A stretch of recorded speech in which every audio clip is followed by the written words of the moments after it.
The political scene in South Africa has been thrown into chaos after a devastating High Court judgment that left President Cyril Ramaphosa politically wounded and the African National Congress in complete disarray.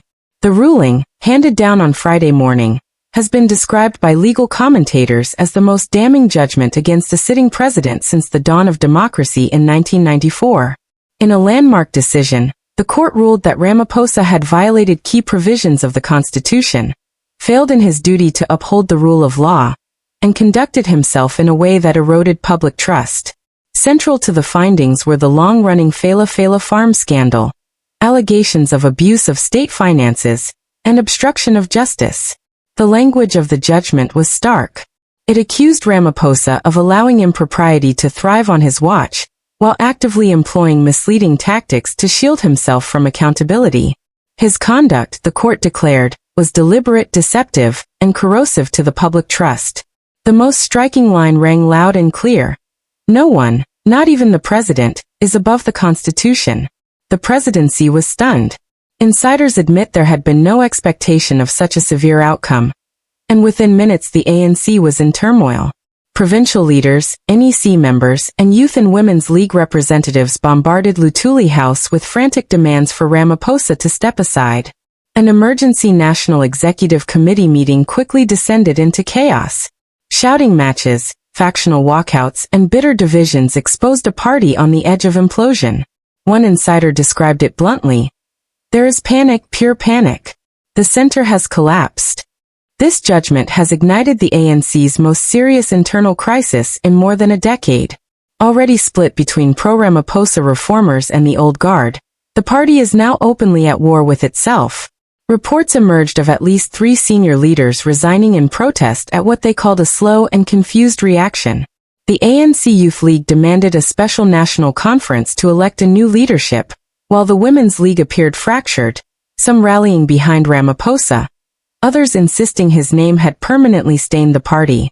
Even ANC Secretary General Michael Mbalula, visibly shaken, conceded to the media.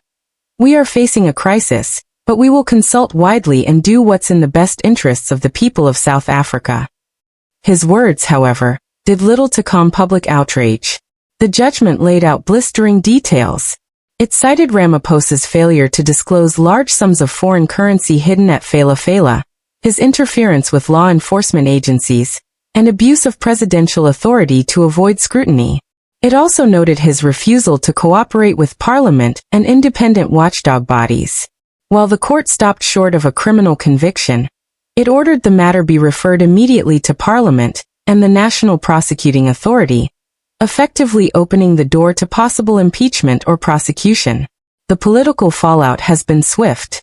With the ANC already suffering historic declines in electoral support, this judgment has deepened its crisis of credibility. Across the country, citizens expressed outrage, flooding social media with hashtags demanding justice. Ramaphosa, once hailed as the cleanup president, is now increasingly viewed as part of the very corruption he once promised to fight. The question echoes across households and headlines. If not Ramaphosa, then who? Opposition parties wasted no time.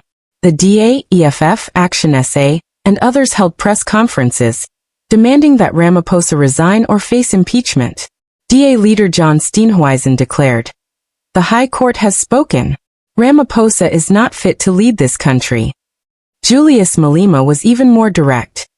"The ANC is crumbling under the weight of its corruption. Ramaphosa is not the solution. He is the problem." Meanwhile, protests have begun spilling into the streets.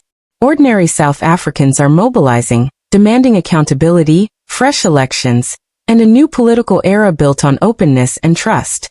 Protesters say they are tired of deception and betrayal, and many believe this could mark the beginning of a new chapter in the nation's democracy. The road ahead for Ramaphosa is uncertain.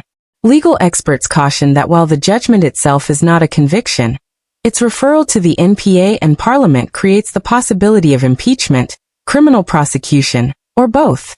With the ANC in meltdown and opposition pressure mounting, South Africa's political establishment now teeters on the edge.